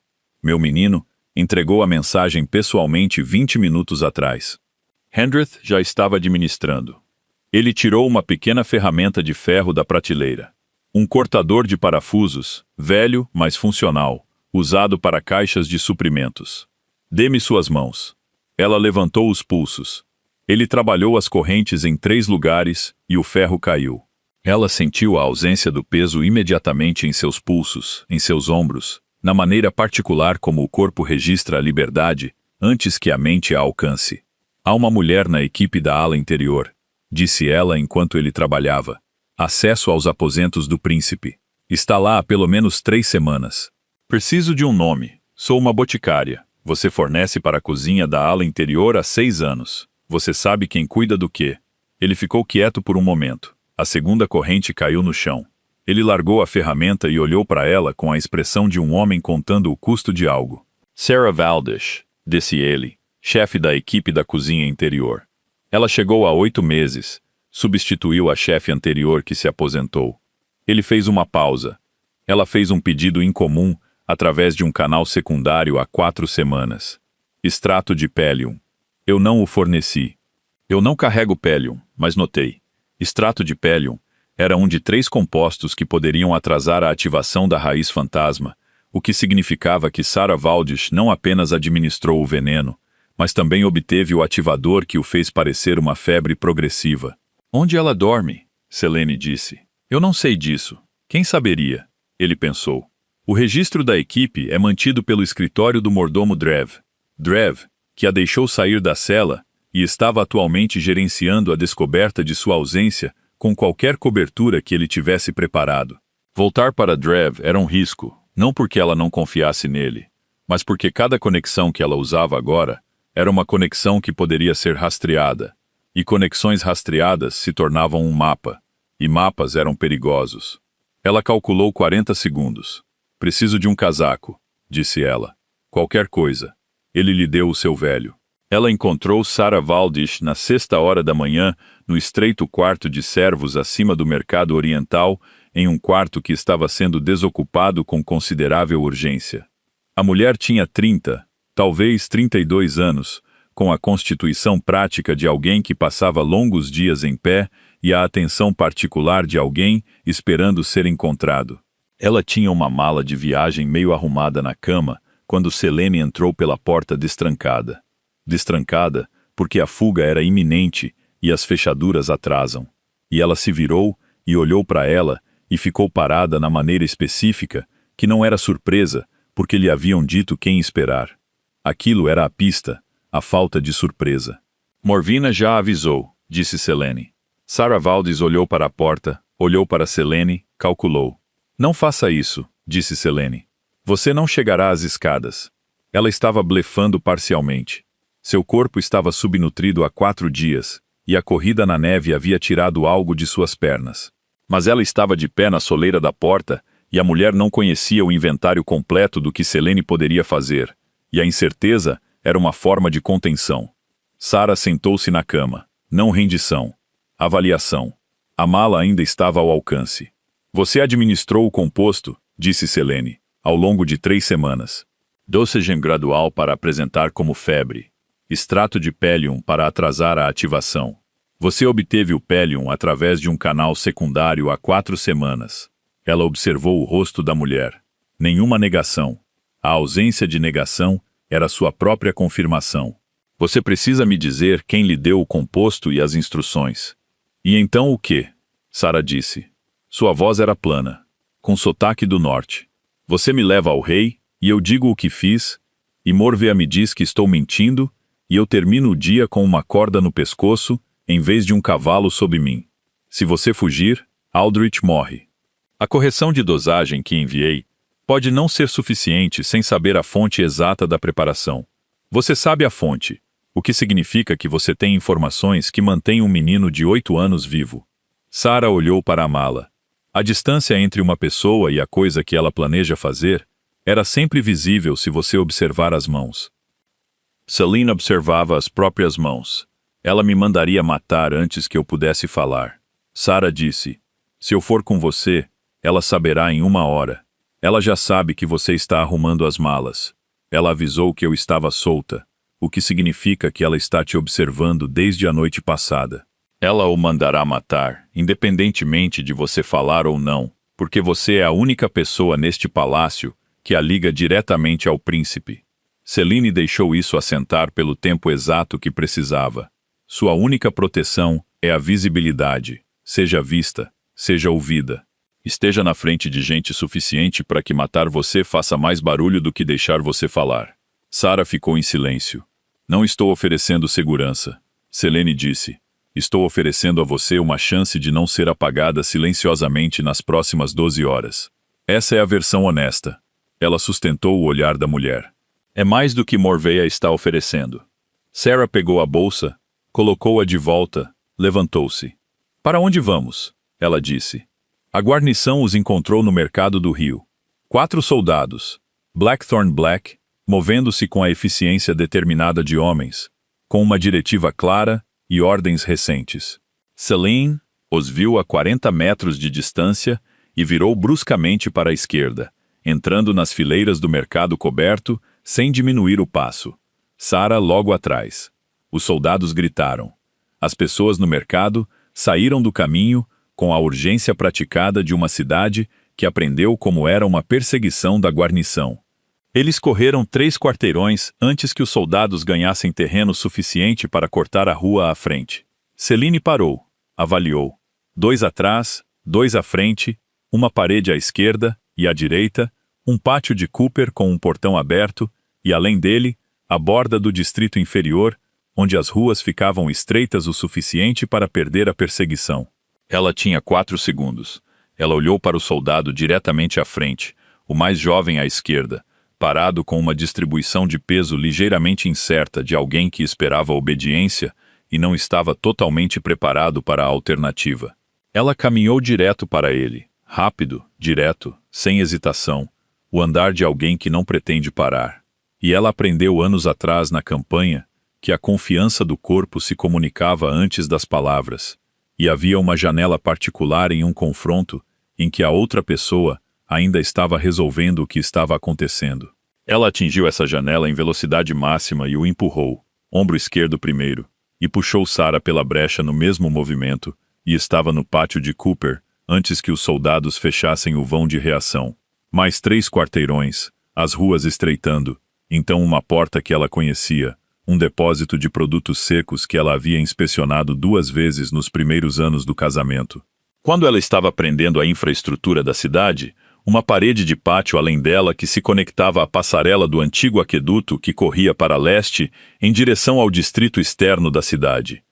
Eles saíram na passarela do aqueduto, respirando com dificuldade.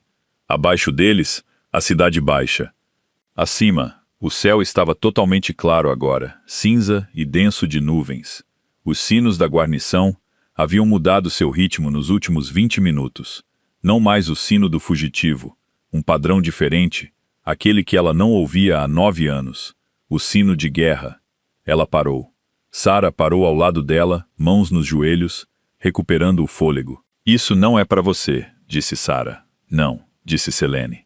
Ela olhou para o norte. Além das muralhas da cidade, além da estrada norte que subia pelo vale, havia algo no horizonte que a nuvem e a distância tornavam ambíguo, mas os sinos tornavam inequívoco. Raven não estava a 4 dias de distância. Ele estava aqui. O portão norte já estava sob pressão quando Celine alcançou o acesso interno às muralhas. Ela podia ouvir a 3 quarteirões de distância, o ruído comprimido particular de uma grande força contra a pedra fortificada, ordens gritadas, o som concussivo distante de algo pesado contra o exterior do portão. Raven se moveu mais rápido do que qualquer estimativa razoável de campanha de inverno, o que significava que ele empurrou seus homens pelo passo a um ritmo que lhe custaria suprimentos e homens, e ele o fez porque calculou corretamente que ela não tinha 4 dias. Ela tinha escapado. Ele talvez ainda não soubesse disso. Ela precisava chegar à muralha. As escadas de acesso interno ficavam no edifício dos quartéis da guarnição, atualmente cheio de soldados se movendo na direção oposta. Ela levou Sarah pelo acesso de manutenção na face sul dos quartéis, uma porta de serviço para o sistema de água das muralhas, construção original, raramente usada e, portanto, raramente vigiada, e elas subiram por uma passagem de pedra que cheirava a água parada e argamassa velha, e emergiram na passarela interna da muralha, a 30 pés acima do portão norte. A cena abaixo da muralha era significativa. Raven tinha cavalaria na frente e infantaria atrás em uma formação que ela reconhecia. A configuração de pressão estendida, projetada para manter os defensores do portão no lugar, enquanto a força de ataque real trabalhava ao lado. Ele fez isso 2 vezes no Vale Harrow. Ela o tinha visto projetar a manobra. Ela olhou para a posição do defensor da muralha. Guarnição Blackthorn, talvez 200 nesta seção. Arqueiros já no parapeito. O portão reforçado por dentro com as pesadas vigas transversais. Comandante de portão, que ela não conhecia, gritando ordens com a eficiência cortada de alguém que havia treinado para isso e estava achando diferente do treinamento. Ela precisava parar isso antes que se tornasse algo que não pudesse ser parado. Ela subiu ao parapeito. O comandante do portão a viu imediatamente. Era um homem grande, 40 anos ou perto disso, com o tipo de rosto que se movia rapidamente entre expressões. Surpresa, reconhecimento, cálculo, raiva, tudo em cerca de 3 segundos. Rainha Selene. Ele disse isso da maneira que um homem diz algo que lhe foi dito para dizer de forma diferente. Você está sob mandado. Eu sei sob o quê, disse ela. Há quanto tempo o portão está sob pressão? Isso não é da sua conta. Ele olhou para ela. Os arqueiros no parapeito estavam observando. Soldados na passarela estavam observando. A qualidade particular de uma sala quando a cadeia de comando introduziu uma ambiguidade que ainda não resolveu. 20 minutos. Ele disse que o exército fora daquele portão está sob o comando do general Riven Vor. É um exército territorial do norte, não um invasor estrangeiro. Se você romper este impasse com flechas, você começará uma guerra dentro das próprias fronteiras do Império que levará 10 anos, e tudo o que a cidade tem para acabar. Ela manteve a voz calma e penetrante. Preciso chegar a esse portão. Tenho ordens para...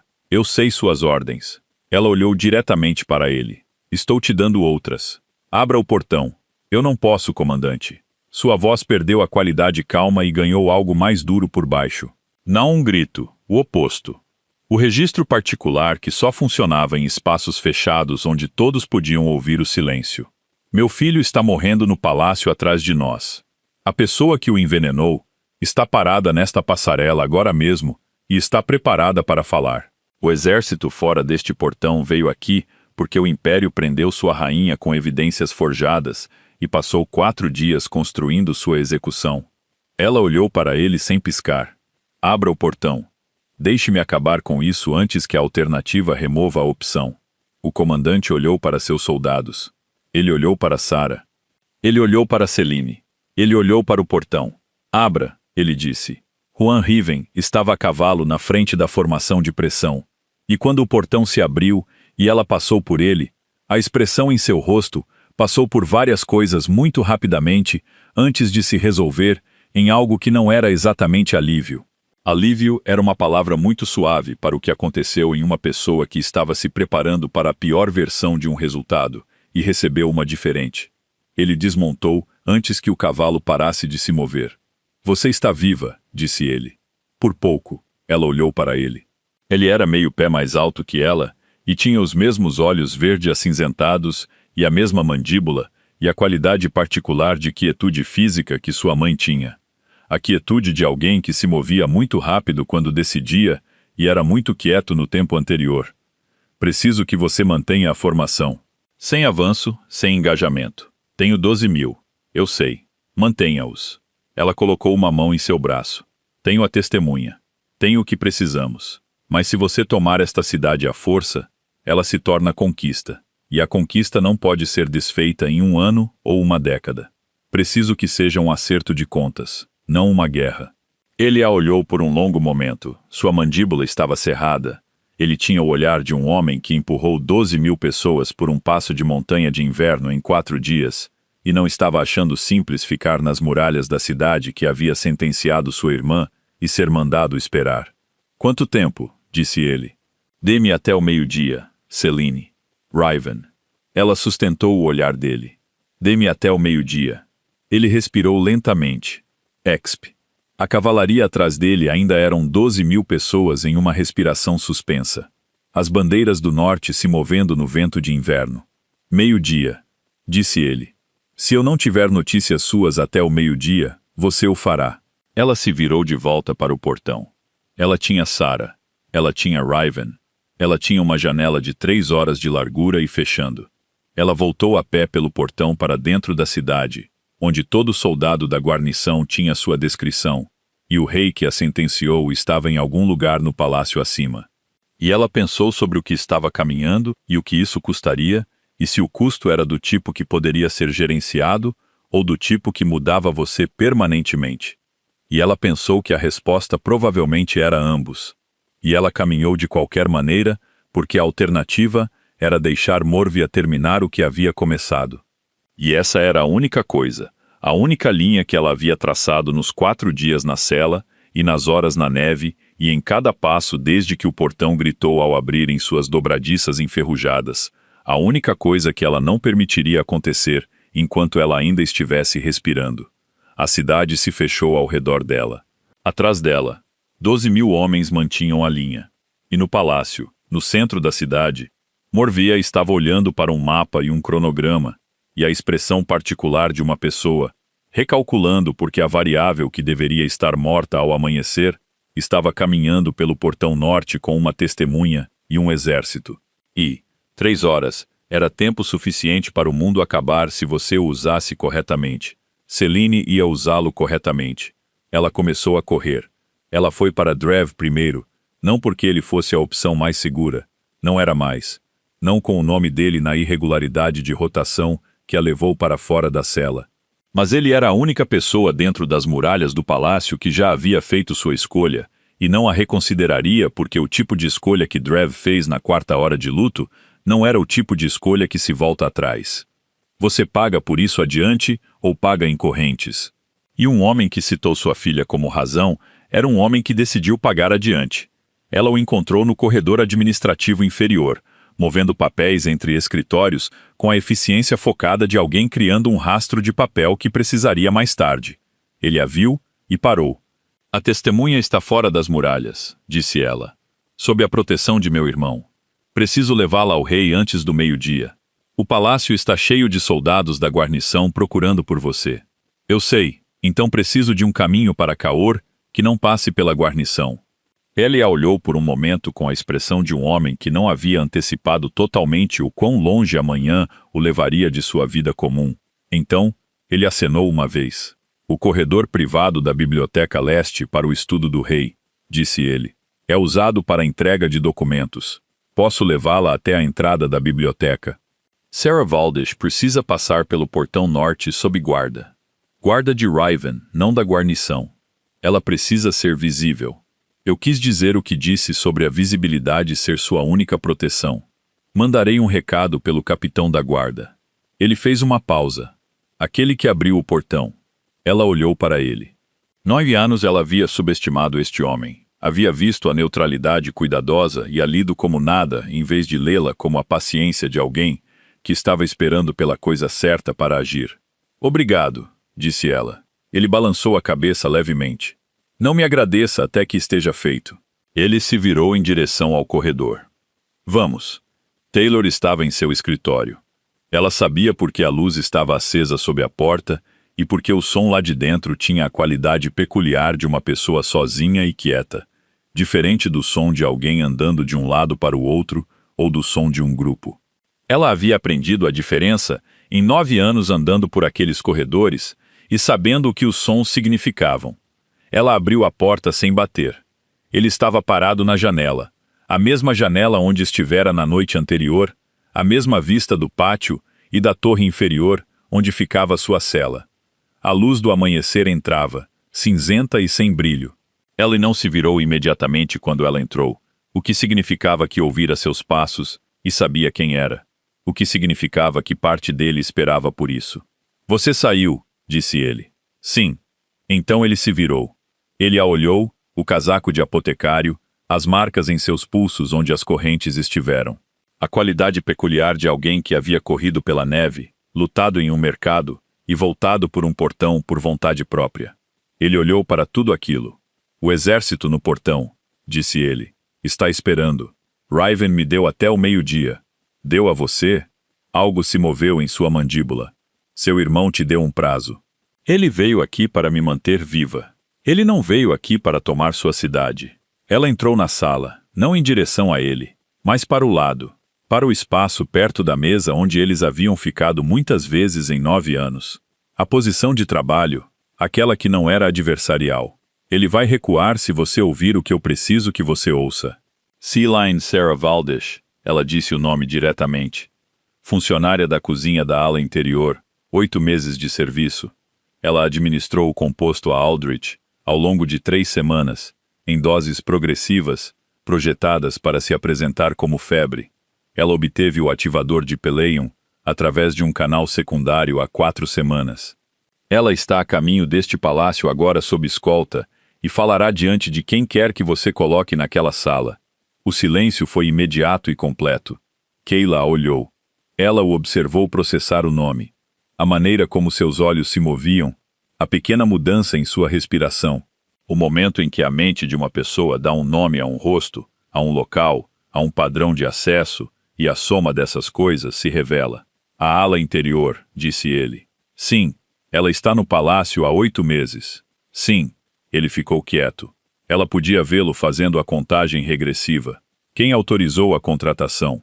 Quem geriu a verificação? De qual escritório passou o registro dos funcionários? A resposta para essas 3 perguntas era o mesmo escritório.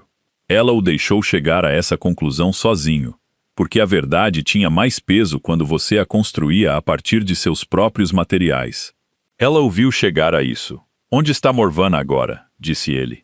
Sua voz havia ficado muito plana. Eu não sei. É por isso que Sarah precisa falar, antes que Morvana saiba que ela está aqui.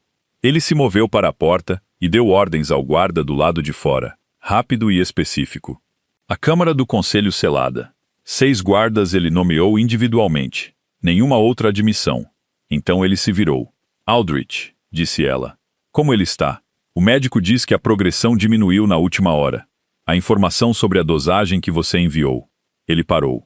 Ele a olhou e depois desviou o olhar para a janela. A maneira como um homem olha quando está montando algo que lhe custa dizer. Ajudou. Ela soltou um suspiro. Apenas um. Vá vê-lo, disse Keylor baixinho. Antes da Câmara do Conselho. Vá vê-lo primeiro. Ela o olhou por um momento e então foi. Aldrich estava dormindo. A escuridão em seus lábios havia recuado, não desapareceu, não totalmente, mas se afastou o suficiente para que seu rosto se parecesse mais com o seu rosto. Sua respiração ainda era superficial, mas regular, a regularidade peculiar do sono medicinal, em vez do tipo errado. Hendrith estava cochilando na cadeira perto da janela, e ele acordou assustado quando ela entrou e a olhou com a expressão de um homem que estava segurando um peso muito grande sozinho e que acabara de receber permissão para colocá-lo no chão. A progressão diminuiu significativamente, disse ele. A correção da dosagem chegou a tempo. Ela ficou ao lado da cama e olhou para seu filho por um longo tempo. Suas mãos estavam abertas sobre o cobertor, pequenas e imóveis. Ele tinha as mãos dela, a mesma proporção de palma para dedo, a mesma largura no nó do dedo. Ela havia notado isso quando ele nasceu, e pensara nisso ocasionalmente por 8 anos. A maneira como você carregava coisas pequenas e verdadeiras consigo, porque elas não pediam nada e lhe davam algo que você não conseguia nomear. Ela não o tocou. Ela não queria acordá-lo. Ela apenas o olhou até ter olhado o suficiente e então foi para a Câmara do Conselho. Survey Aldrich falou por 40 minutos. Ela falou na maneira plana e específica de alguém que decidiu que a única proteção restante é a verdade entregue completamente sem ornamentos na sala certa. Ela descreveu a abordagem à reunião privada 14 meses atrás, a oferta, o enquadramento dela. Ela descreveu o composto e sua preparação, e o método de introdução, e o cronograma.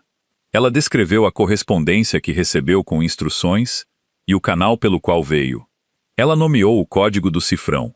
O código do cifrão se resolveu na designação interna de Morveia, a mesma designação que havia aparecido no documento forjado na noite anterior, aquele que Morveia trouxera aos aposentos do rei, aquele que tinha o nome de Selen nele, a mesma infraestrutura de cifrão usada em ambas as direções, uma para incriminar a rainha, outra para instruir o envenenador. Quando Sarah terminou, a Câmara do Conselho estava muito quieta. Havia 6 pessoas na sala. Kior, Selene, Drev, o capitão da guarda do Portão Norte, Hendrith e um dos conselheiros seniores que estava no palácio há tempo suficiente para ter conhecido Morvana antes de sua posição atual. O tipo de sala que era pequena o suficiente para a verdade não ter para onde ir. Keylor não se moveu de sua cadeira nos últimos 20 minutos do relato de Sarah. Suas mãos estavam na mesa à sua frente, planas e imóveis. Seu rosto era o que ela vira nos piores briefings de inteligência. Não o formal e vazio, mas a coisa mais antiga por baixo, a coisa que aparecia quando a notícia era do tipo que mudava a forma de tudo o que veio antes. Ele confiara em Morvana por 11 anos. Selene sabia como era perder 11 anos de confiança. Ela mesma estava vivendo nos destroços de 9 anos. Ela não se permitiu sentir satisfação. A satisfação era a coisa errada e chegaria mais tarde de qualquer maneira com todo o resto que esperava do outro lado desta manhã, e ela ainda não tinha o luxo dela. Encontrem-na, disse Cahor. Drev já estava na porta.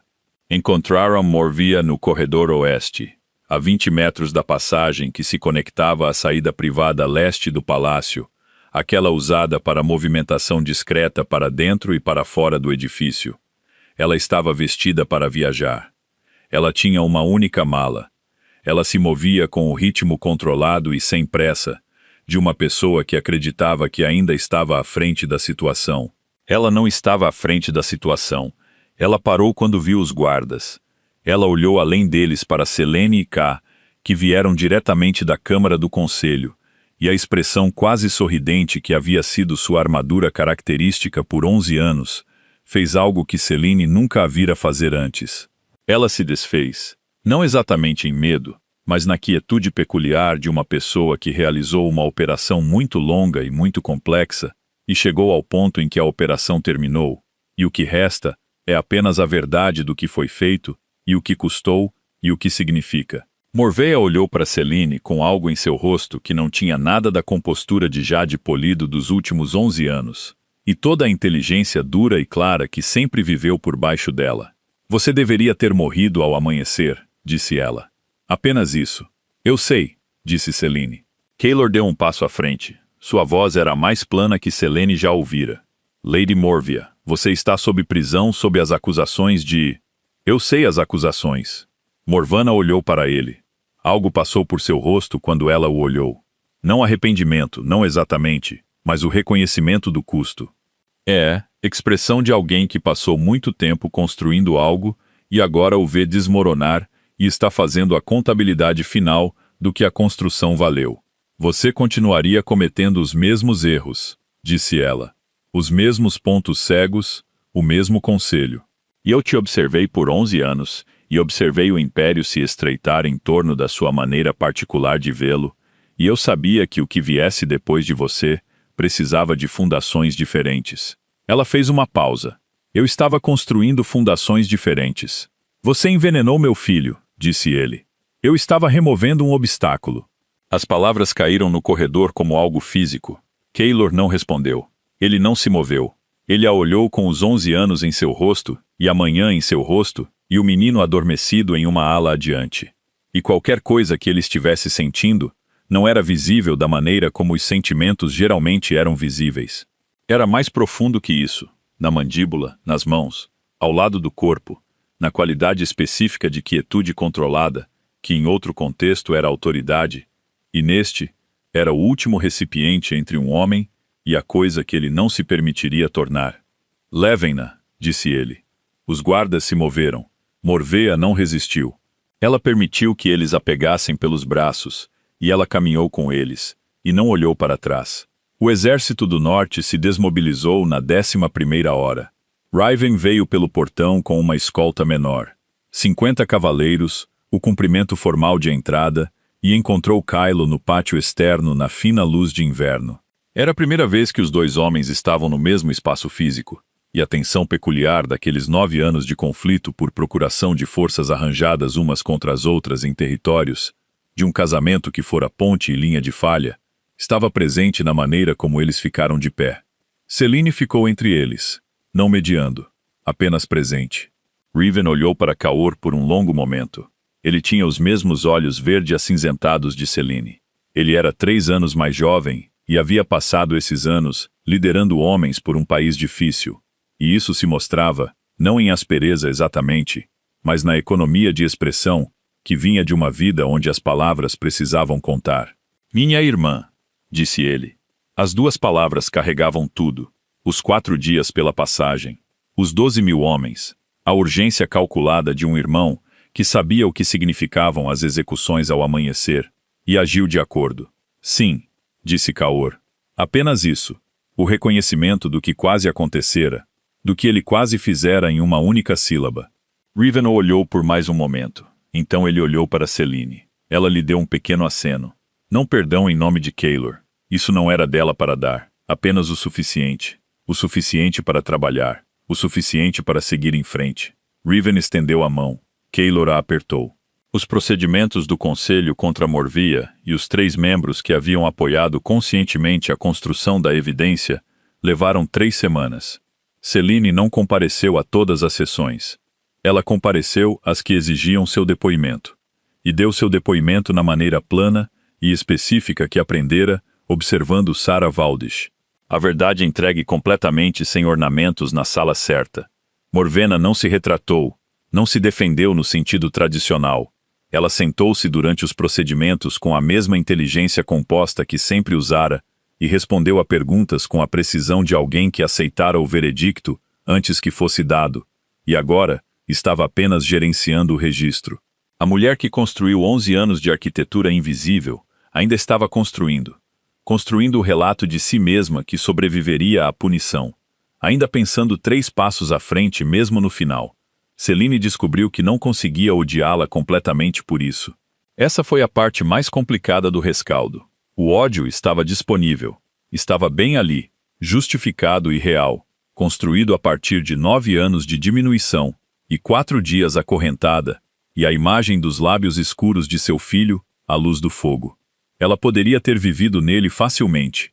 Muitas pessoas esperavam que ela fizesse isso, mas ela olhou para Morveia naquele corredor com a mala de viagem, e a expressão quase sorridente finalmente se desfez em algo humano, e ela viu como era o fim de uma vida vivida inteiramente a serviço de um longo plano. A ausência total de qualquer coisa que não fosse o plano, a maneira como o plano havia consumido tudo o mais, até que a pessoa e o plano se tornassem indistinguíveis. E quando o plano falhou, não havia nada por baixo dele. Aquilo não era crueldade. Era um tipo diferente de pobreza. Selene fora para sua cela 9 anos atrás, sem saber se o império com o qual estava se casando a preservaria ou a destruiria. Ela havia aprendido sobre o palácio e o conselho, e as redes de inteligência e a logística militar. E ela construiu uma posição dentro de uma estrutura que foi projetada para usá-la. E ela o fez sem perder a coisa que estava por baixo, a coisa que era ela antes do título, antes do casamento, antes que os portões de espinheiro negro se fechassem pela primeira vez atrás dela, a coisa que ainda estava intacta em uma cela de pedra ao amanhecer, acorrentada, esperando uma porta se abrir. Aquilo era o que Morvina nunca havia tido e o que ela não podia tirar. E entender isso não exigia perdoá-la, apenas exigia vê-la claramente, o que Selene finalmente fizera. Tarde demais, e então bem a tempo. Aldrich já estava fora da cama na 2ª semana das audiências. Ele veio encontrá-la na Biblioteca Oriental, onde ela havia se retirado para fazer o tipo de reflexão que exigia silêncio e paredes repletas de mapas antigos, e ele se sentou na cadeira ao lado dela sem pedir permissão e olhou o mapa que ela estava estudando. A fronteira norte está errada, disse ele. Ele apontou para a cartografia com a mesma certeza focada que sempre trazia a este assunto. A passagem de Grey March corre 6 milhas a leste de onde isso a coloca. Eu sei, disse ela. Eu pretendia corrigi-la. Ele olhou para o mapa. Então olhou para ela, com 8 anos de idade, com a mandíbula de cá e os olhos dela, e a qualidade particular de uma criança que esteve doente e se recuperou, e ainda estava processando o que isso significava, da maneira como as crianças processam as coisas. Não com a maquinaria adulta de narrativa e significado, mas com o simples alívio do corpo por estar presente. Mãe, disse ele. Sim, você voltou. Ela olhou para ele. Eu voltei. Ele assentiu como se isso confirmasse um cálculo. Então ele se virou de volta para o mapa e começou a identificar outras imprecisões. E ela o guiou, e eles sentaram juntos na biblioteca silenciosa, enquanto as audiências continuavam nos cômodos abaixo e o inverno segurava a cidade em sua particular paciência cinzenta. O festival de inverno chegou na 8ª semana após o exército ter sido desmobilizado. O Império não o havia celebrado nos 2 anos anteriores. O primeiro ano pela crise na fronteira, o segundo pela instabilidade política interna que Selene agora entendia ter sido em grande parte orquestrada. Este ano, Kaor anunciou o festival formalmente, deliberadamente, com a intenção específica de um homem que entendia que a restauração pública exigia gestos públicos e estava disposto a fazer o gesto, mesmo quando isso custava algo. A varanda do palácio dava para a praça central, e a praça estava cheia de lanternas, o costume de inverno. Papel e óleo flutuavam no rio abaixo, ou pendiam em postes acima das ruas do mercado, milhares delas na escuridão, fazendo a cidade parecer um reflexo do céu acima dela. Kaor estava ao lado dela. Ele havia mudado em 8 semanas, não suavizado. Diz que essa não era a palavra certa, e ela não teria respeitado a versão mais suave de qualquer maneira. Kaelor Sem Aspereza não era Kaelor, não era o rei que este império precisava. Não era o homem que encerrou uma guerra civil por ser o tipo de pessoa que os exércitos seguiam sem exigir certeza. O que havia mudado era algo interior. A certeza particular e rígida que o tornava capaz de assinar uma ordem de execução para sua própria rainha havia rachado. E na rachadura algo mais complicado havia crescido. Algo que fazia mais perguntas antes de ter certeza. Algo que deixava espaço para a possibilidade de que a pessoa mais próxima a você estivesse dizendo a verdade. Não foi uma coisa pequena.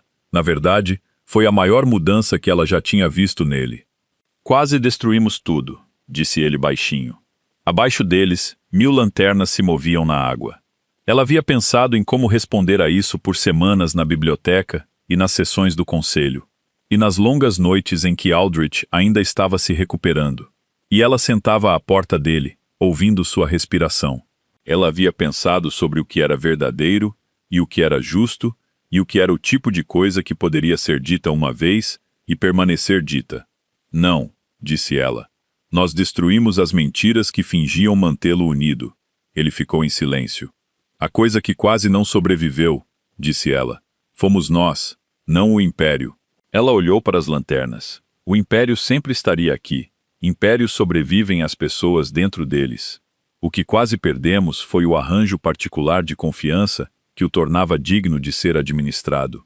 Ele olhou para ela. Ela olhou de volta. A qualidade particular de olhar para alguém depois de 9 anos de casamento e 4 dias de correntes e 8 semanas de rescaldo. A maneira como um rosto podia conter todas essas coisas simultaneamente e ainda ser o rosto que você conhecia. Eu deveria ter acreditado em você, disse ele. Sim, eu te conheci. Eu tive 9 anos de te conhecer. Sua mandíbula se moveu e... Eu escolhi o documento. Você escolheu o que o medo lhe disse para escolher. Ela disse isso sem acusação. Era apenas a verdade. O medo sempre foi sua arquitetura. A maneira como o palácio era de seu pai. A maneira como o perfeccionismo era de seus generais. Todo mundo tem a coisa com a qual construiu suas muralhas. E a sua era a certeza de que o amor também era alavancagem, e a confiança também era exposição. Morvea sabia disso. Ela construiu seu caso a partir disso. Ele ficou em silêncio por um longo tempo. Eu não sei como não ser isso, disse ele. A honestidade daquilo, a admissão crua de um homem que não fazia admissões cruas no ar livre, acima de uma cidade cheia de lanternas, o custou visivelmente. Ela podia ver isso na postura de seus ombros e na quietude particular de alguém que disse uma coisa verdadeira e está esperando para descobrir o custo. Eu sei, disse ela. Eu não estou pedindo para você não ser isso. Estou pedindo para você saber disso. Ela fez uma pausa. Há uma diferença. Saber disso significa que da próxima vez que alguém lhe entregar evidências contra a pessoa mais próxima a você, você se lembrará de que seu medo tem um histórico de ser a arma que outra pessoa mirou. Ele olhou para as lanternas. Isso não é um pedido pequeno, disse ele. Não, concordou ela. Não é. Eles ficaram no frio por um tempo sem falar.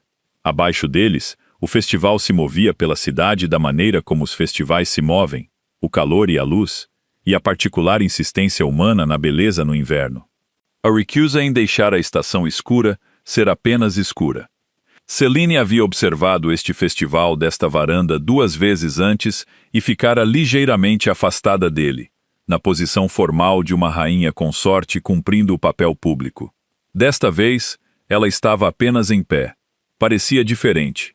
Aldrich apareceu à porta da varanda atrás deles, envolto em um casaco pesado, grande demais para ele, carregando uma única lanterna que ele aparentemente adquiriu de algum lugar sem pedir permissão. Ele veio até a grade entre eles e ergueu a lanterna, e olhou para ela, e então olhou para a cidade. "Posso soltá-la daqui?" disse ele. "Esse não é o método tradicional", disse Calor. "O método tradicional é o rio. O rio está frio." "Uma pausa, então solte-a daqui", disse Caor. Aldrich segurou a lanterna na beirada da grade e a soltou.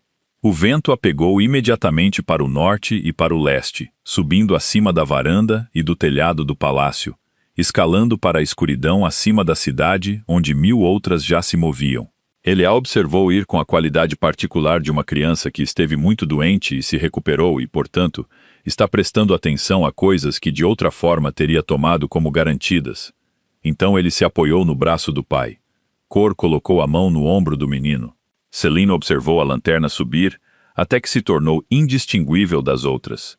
Uma luz entre milhares, todas se movendo para o leste acima da cidade escura e das estradas cobertas de neve ao norte nas montanhas além, para onde quer que o vento as levasse. Ela pensou na cela, nas correntes, no portão gritando em suas dobradiças. Ela pensou no que significava estar ali em vez disso, não a vitória. Vitória era uma palavra muito limpa para o que as últimas 8 semanas haviam sido. O que significou foi a sobrevivência das coisas reais. Não o título, não a posição, não a restauração oficial da inocência que o Conselho havia formalmente declarado. Essas eram externas. O que havia sobrevivido foi a versão interior, a coisa que estava intacta na cela, que havia contado rebites para permanecer presente e pensado no próximo passo em vez da distância, que havia atravessado um portão enferrujado na neve, porque a alternativa era deixar outra pessoa decidir o que sua vida significava. A coisa que sabia, mesmo ao amanhecer com uma execução agendada, que não estava terminada. Essa era a coisa que valia a pena manter. Não o trono, nem mesmo o título. A qualidade particular de uma pessoa que havia sido testada na profundidade real e encontrou algo ainda lá. Algo que não era certeza ou poder ou conforto de ser acreditado. Apenas a insistência teimosa e sem glamour de estar presente, de dar o próximo passo, de recusar que as mentiras fossem a última palavra. Acima deles, as bandeiras negras do Império Blackthorn se moviam no vento de inverno. Abaixo, a cidade estava cheia de luz. Calor olhou para ela por cima da cabeça de Aldrich. Ela olhou de volta. Não havia palavras para o que 9 anos de construção e 4 dias de destruição e 8 semanas de reconstrução somavam. Não havia palavras adequadas ao peso do que quase havia sido perdido e do que havia sido encontrado na perda. Então, ela não buscou palavras. Ela apenas sustentou o olhar dele por um momento, honesto sem performance. A maneira como você só podia olhar para alguém depois que todas as versões da história haviam sido contadas, e o que restava era apenas a verdadeira. Ele assentiu uma vez. Ela assentiu de volta. O festival se movia pela cidade abaixo, caloroso e comum e vivo. A maneira como a vida se move quando as coisas grandes finalmente foram resolvidas. E o que restou foi a textura dos dias comuns, imperfeitos e contínuos. E valeu o custo de tudo o que foi pago para mantê-los. As lanternas flutuavam para o leste. O império se manteve.